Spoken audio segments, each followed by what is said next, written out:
Hey everyone, welcome back to my channel. This is Icarus, and we are doing chapter 10 of Julia Serrano. I'm going to apologize if the quality is a little lower than normal. I am recording this on my laptop simply because I got a bit distracted writing an entire freaking novel in 3 days, and I forgot I needed to record this video to post this week, so here we are, doing the best I can with my fucking hypomania going on. I've barely slept for the past 3 days. Turns out if you don't take your sleep meds and you're in a manic episode, you can do more. Go figure. Anyway, like I said, this is going to be chapter 10 of Whipping Girl. And to go back to my old disclaimer, this is a book that was written in 2005. It was published in 2007. The language that Serrano uses is not exactly up to date with our modern language for trans and other rights. I am trying to come to this through this novel and as unbiased way as possible, but I've been through 9 chapters of this so far. We're finally breaking into the double digits, and I've not been enjoying myself, I have to say. So, chapter 10. What is it?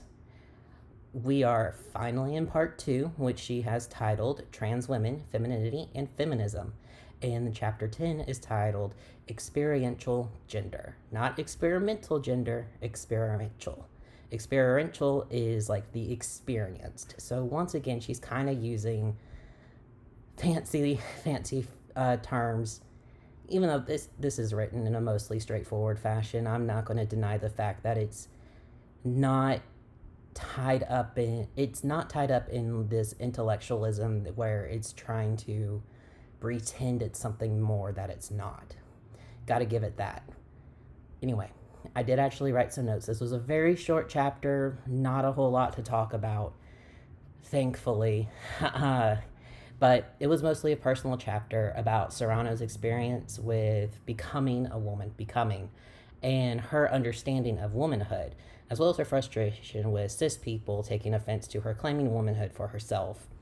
It's not very egregious because it is her talking about her experiences and how she went through things. Though I did try and highlight a couple of passages that we'll go over and made me question some of her blanket statements in the previous chapters that we've gone over. And a thing about bottom surgery. It's hard to take this in any sort of bad faith. It is her experience. It is how her body changed. It frustrates me because I can see where this story she has imprinted upon other trans people and her understanding of trans issues, as well as her rejection of queer theory. And it bothers me a bit that I see in her words some of the stereotypes and arguments of transitioning that don't necessarily apply to other people, despite the fact that she tries to do so. Plus, I mean, a lot of stereotypes have some sort of basis in reality. Not meaning like all black people. No, not even going to go in there. Not even going to go there because no, but like the whole thing about trans people knowing since they were very young, there's a lot of trans people that did. There's also the idea of people suddenly coming out, well, to the outside experience. It does seem pretty sudden, that sort of thing. So I can see where some stereotypes might have roots in reality, but the fact that her words are basically taken as gospel and used against trans people who may disagree with another trans person about something like trans misogyny, that's what frustrates me the most. So let's go from the beginning, see what I highlighted, and see what we've got to take away from it.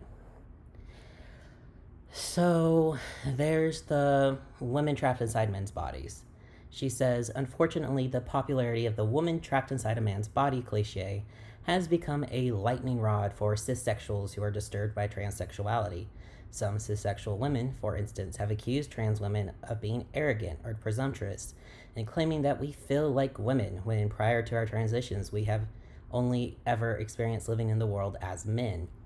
Often such criticism is followed with catty remarks such as, "How just like a man to say such a thing," the implication being that our attempts to claim the identity of women are merely, and rather ironically, a byproduct of male entitlement. It's turf rhetoric is what it is. That's what she's complaining about, turf rhetoric. And she continues on, "Speaking for myself, I can honestly say that I've never felt like a woman before my transition. Even as a preteen struggling with the inexplicable and persistent desire to be female, I understood how problematic that popular cliche was." And I wrote that I am going into this, as always, with good faith, but I feel like there is a little bit of historical revisionism going into what she's saying, especially when we take it from the chapters before, where we're told that it took her time to come into her own as a trans woman. So it's the hindsight is 2020 sort of deal. Skipping down a bit, I realized that for me, being trans had little to do with sexual desire or social gender. It was primarily about the physical experience of being in my own body. And I just highlighted that because it's an admission that her personal experiences are indeed what she's stating as fact in the previous chapters, because she's putting this down as she's used this rhetoric as fact in the previous chapters. And some of it comes from a good place, like the whole autogynephilia bullshit, where it's just men sexualizing women's bodies to the point where they want to be a woman, that sort of thing. It's not a thing. And there's nothing wrong with being sexually aroused by your own body. Plenty of cis people feel that. But then there's other stuff about the social gender, and part of my non-binary identity is from social stigma and from my feelings on gender as a social construct. So again, it's not thank you, Dory. It's not something that I can talk about in any great depth because she's talking about this from her experience, as in nothing could be further from the truth for her, which fine, but it's the truth for her is not the truth for every trans woman or every trans man, every trans individual, or even cisgender people, or anywhere in between. It's her truth, and that's where I have so many issues with the previous 9 chapters, is her truth she treats as the truth. Skipping down some more, talking about starting her transition and how she has assumptions about gender and how there are concrete differences. She goes, "After about a month or two of never knowing whether any given person was gendering me as female or male, I experienced a dramatic change. It felt like the world suddenly shifted around me. Almost overnight, I sensed that everything was very different. At first, I suspected that this feeling was coming from within me, perhaps a psychological or emotional change related to my being on female hormones. But then I realized that it wasn't me, but rather the rest of the world that was acting differently. In public, strangers began standing much closer to me. Women seemed to let their guard down around me. Men, for no apparent reason, would smile at me. Everybody spoke to me differently, interacted with me in different ways. I realized that I had passed through some sort of threshold, and suddenly everybody saw me as female." I think I highlighted that because, once again, it's her experience. And I might actually be a little bit jealous of that because I've not had that experience. I've never been treated differently. Well, I can't say that. I have been treated differently because they see me as a trans person, not because they see me as a man. And to go into that after a few months of transitioning socially and medically, and she gets that. And I have to admit, it makes me a little jealous. She does add up. Granted, my transition went a lot quicker than it does for many trans women, since I started as a small, long haired boy who was occasionally mammed even before taking hormones. She then goes on to say, my initial reaction to this experience was to even further embrace my gender queerness. My sense of otherness, the taking for granted assumption that female and male were fixed and reliable states, suddenly appeared to me to be the product of a mass hallucination, held together only by the fact that so few people actually had the first-hand experience of transitioning. And it's interesting to me because that's exactly where I stand on the whole transition thing, and I've not experienced what she's experienced. So, yeah, very. I highlighted that because I was like, huh, that's cool. We know that she then goes away from it, that she backs away from queer theory and pretty much washes her hand of the whole ordeal, as seen through the previous chapters. But then just getting to read about again how her evolution of thought at one point coincided with my evolution of thought, and then she sort of went into a circle. It's kind of like history. Things are doomed to repeat themselves. It's kind of like how I saw a post today talking about someone saying children, anyone under the age of 18 shouldn't even be thinking about sex. And someone else pointed out, if we keep going, we're eventually going to have you shouldn't be thinking about sex unless you are in a monogamous, loving relationship slash marriage, like marriage. And then we've just come full circle. And I was like, you know what? I'm ready for the day to see that, just because that's going to make me laugh and want to tear my hair out, which would be unfortunate because I just recolored it. And anyway, continuing on, she writes that her sense of otherness eventually faded. She started feeling less like a stranger, as over the course of a year or two, she did eventually come to identify as a woman. Part of this evolution in my self perception was driven by how different I felt in my body after physically transitioning. This is one of the most difficult aspects of transitioning to describe, as there are so few words in our language to articulate body feelings of any sort. I'm sure that this lack of language is related to our cultural tendency to dismiss or discount the way that our bodies feel to us. Indeed, many of us think of ourselves as brains or souls crammed inside of a shell that is our body. Just another interesting thing that I wanted to highlight, the evolution of thought. And for me, reading about how she talks about how our body and our mind are connected, it's a many question marks from me, because I kind of agree with her in some ways. Our bodies and our minds are connected, obviously. Our minds are part of our body, they're inextricably linked. And it feels like she kind of takes that to how she sees gender, which is why she talks about the partial expression of the subconscious sex for non binary or genderqueer identities, or how we have subconscious sexes to begin with, how she dismisses the social contracts that come with being raised a certain way, that sort of thing. So it's interesting because, again, I can kind of see where she's coming from, and I can see how it influences her evolution of thought once again. Then she talks about how she hasn't had bottom surgery, and that's what I highlighted. That's what I was talking about, because I feel like that is going to come up at some point in the future. And she's not had bottom surgery, so I'm very curious what, if anything, will come of that.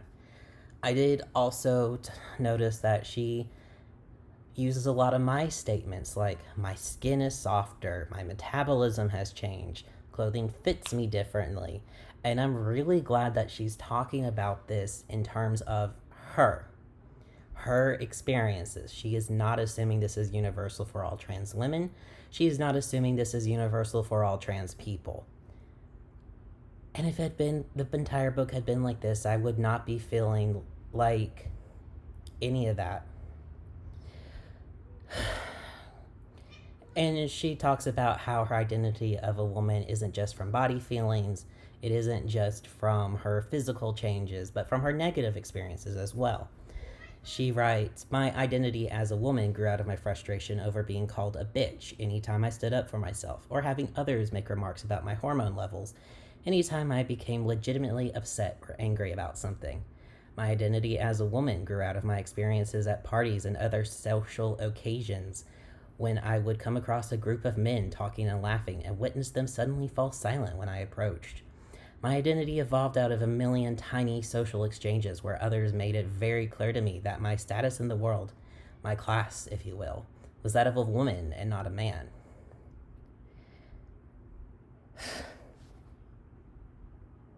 This is why I'm laying down. I'm frustrated.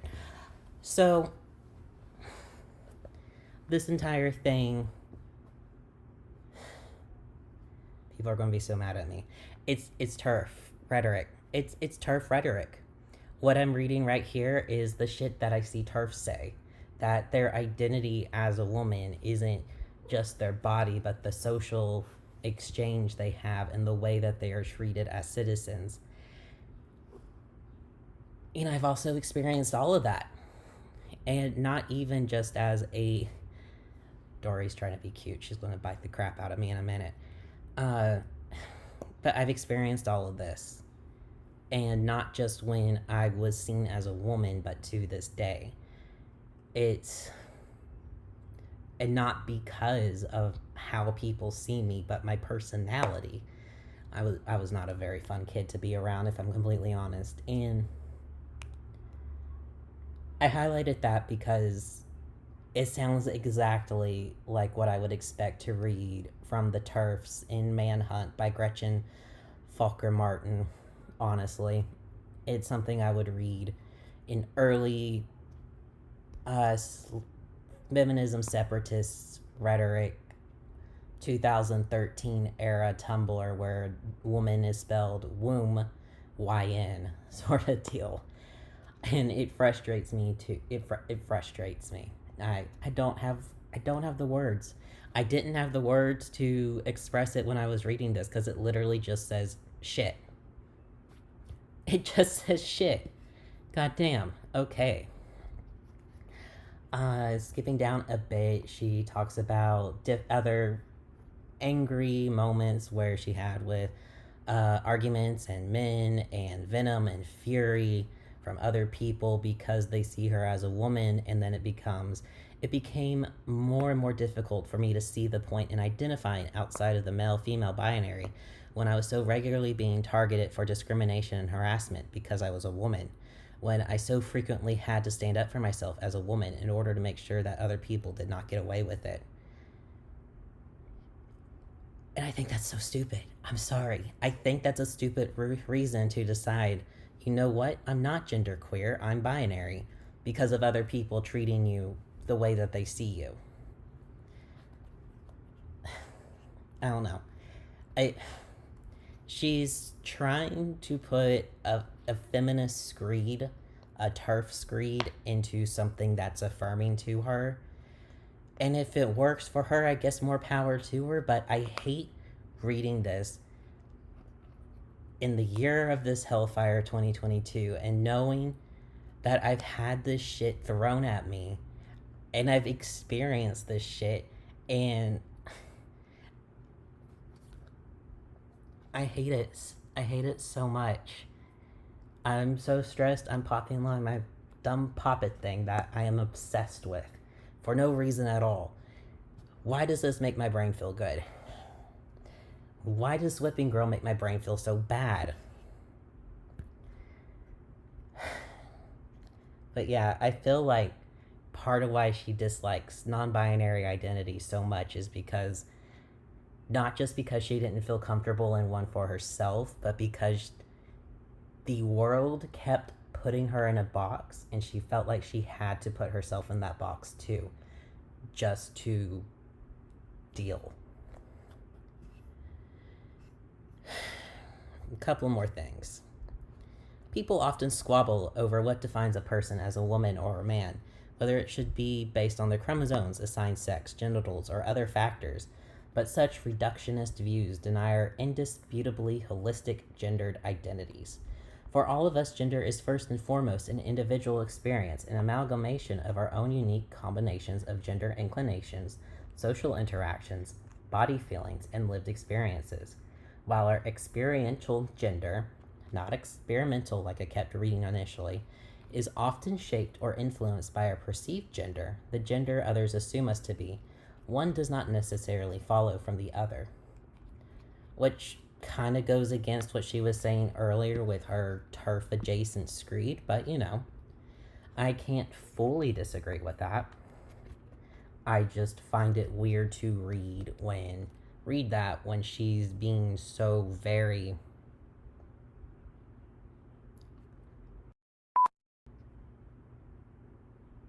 no, come on.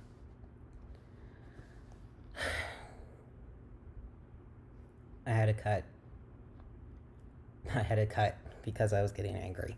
Anyway, just a couple more lines. 3. And these are just because I find it ironic. So, first, such assertions are clearly the product of gender entitlement. The idea of the idea not not having this otherness of gender queerness, that sort of thing.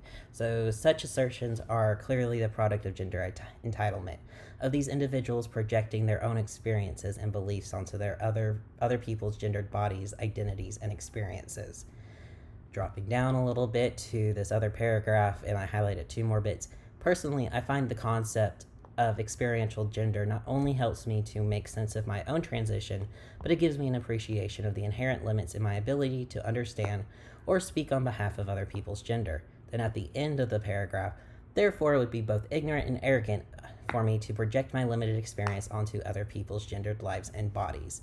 Then why have you done that? I'm speaking directly to you, Miss Julia Serrano. Why on God's green earth have I read the previous 9 chapters and have been told over and over again that my experience and my partner's experience and thousands and hundreds of thousands of other people's experiences as non-binary or transmasculine people are a certain way, are only partial expressions of your subconscious sex, are easier than it is for trans women? Why is it that you look at movies that were made and you decide that they're bad because the characters are performing femininity in a way that you don't like, or experiencing transition in a way that you think they shouldn't be doing on a screen? Answer me these questions. I don't know, y'all. I realize I'm still going to do chapter 11 at the end of the month, but Pride Week, Pride Month, Pride Existence, and this is the least egregious chapter, and I'm still finding myself not. I'm finding myself frustrated and angry, and I really wish that I could have the chance to pick her brain and hear her talk honestly, without a filter, what she thinks about trans men. And speak it to a young trans man's face like my own, not Buck Angel. But yeah, that's going to be it from me today. I am going to do a bonus episode this weekend. I've got a couple books to review, and they're actually good. Nice, good queer books. I'm excited, and I'll talk about my own book. And I'm going to be picking up the Men or as I've been calling it, the XX Men. It's another gender side book. So look forward to that. Other than that, happy Pride Month. I look forward to seeing you guys this weekend. And my next video is going to be talking about the history of kink at Pride and why people should shut up about it being there. Anyway, have a great day. Stay hydrated. I'm going to go throw myself out the window because I hate reading Whipping Girl so much. For legal purposes, that was a joke. Bye.